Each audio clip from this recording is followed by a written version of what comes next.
Hello, a very good evening and welcome to our major bulletin news here, coming to you live from our studios here in Accra, Ghana. My name is Kris Enam. Now let's look at our headlines this evening. Domi Kwabenya, former member of parliament, Sarah Adjuasofo, has firmly rejected allegations that she received money from a former chief of staff, Akosia Frema Osei Opari. There's another story coming up shortly. Stay with us.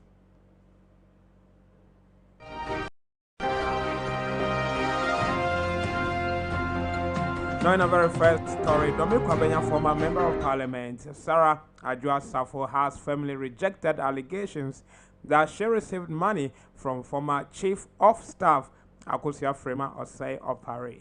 The claims, which were made by former Asin Central MP Kennedy Echepon in 2022, alleged that Madame Opari gave him 120,000 Ghana cedis to deposit in Adjuasofo's account at Fidelity Bank.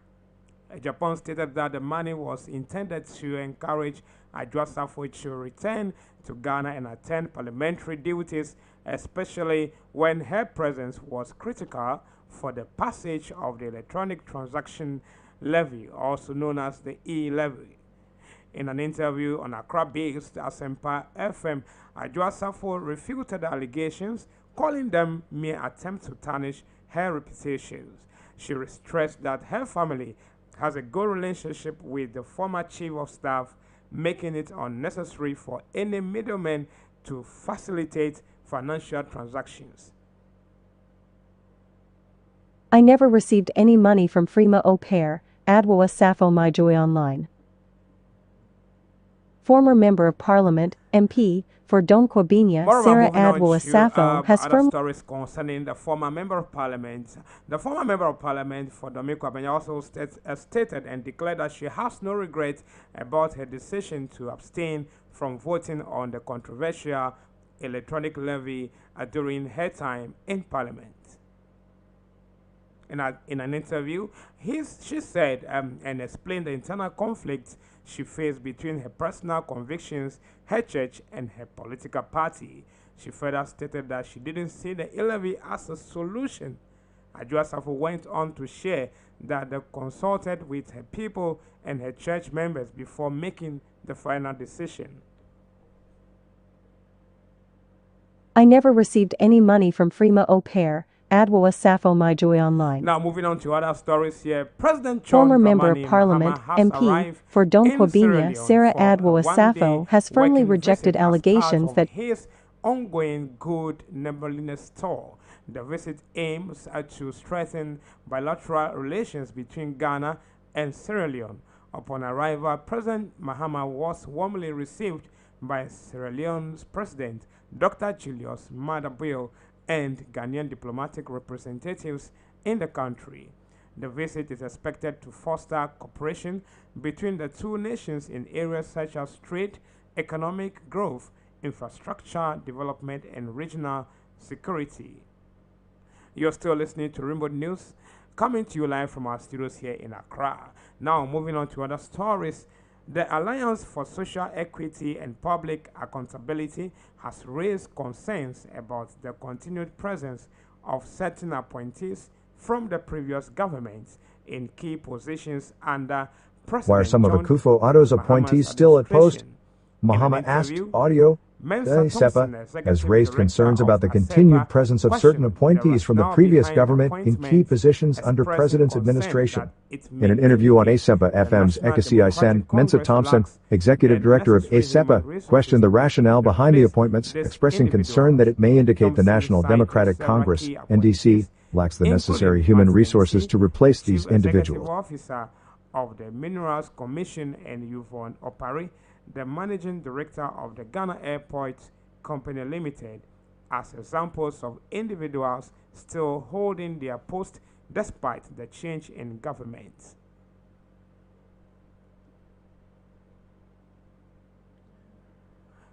Stay with us here. A heated debate erupted in Parliament today over the laying of legislative instrument LI 2462, which seeks to repeal the president's power to grant permission for mining in forest reserves. The Minister for Environment, Science and Technology, Dr. Ibrahim Mohammed Murtala, was set to lay the instrument before the House, but the process was halted following disagreement between the majority and minority caucuses over procedural requirements. The LI 2462, if passed, would strip the president of the authority to issue licenses for mining activities in the forest reserves, a move aimed at curbing illegal space-scale mining, commonly known as galamsey.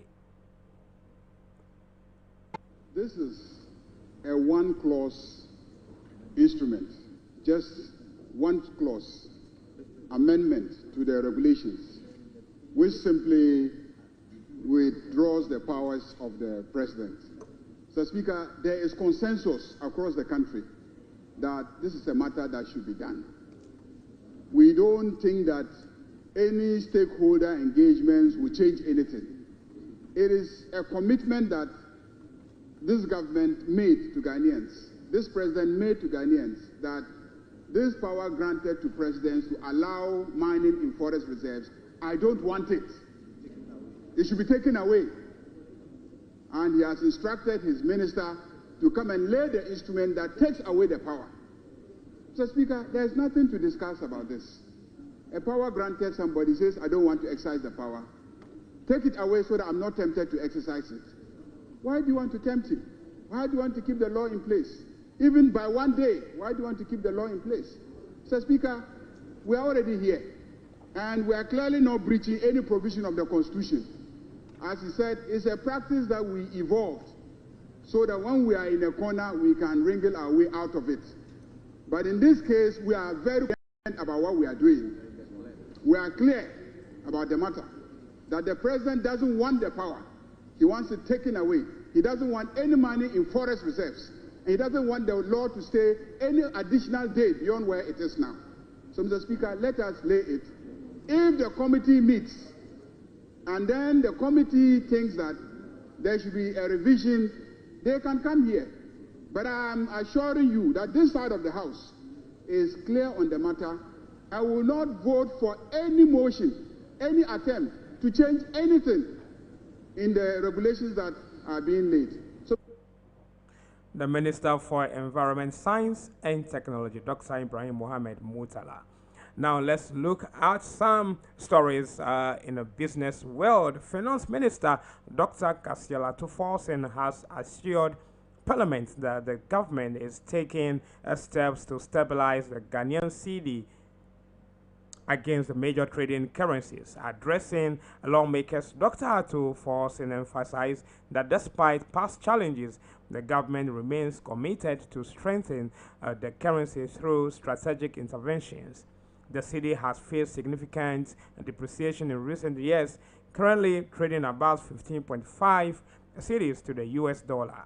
However, Dr. Ato Forsen performance compared to the previous one said, as of 14th March 2025, the cedi had depreciated by 5.3 against the US dollar compared to 5.7 over the same period in 2025, he noted. He attributed the depreciation to tight foreign exchange liquidity, increased demand from the energy sector, and commercial transactions. That was business. And moving on to international news here, 8 countries, 6 of them in Africa, including Nigeria, Kenya, and Lesotho, could soon run out of HIV drugs following the U.S. government's recent decision to pause foreign aid. The UN World Health Organization said U.S. President Donald Trump announced the freeze on his first day in office in January as part of a review into government disrupting to HIV programs could undo 20 years of progress. WHO Chief Tedros Adhanom Ghebreyesus warned it could also lead to more than 10 million additional cases of HIV and 3 million HIV-related deaths. This has been Remould News, coming to you live from our studios in Accra, Ghana. My name is Kris Enam. Join us same time tomorrow for more stories here. A very good evening once again.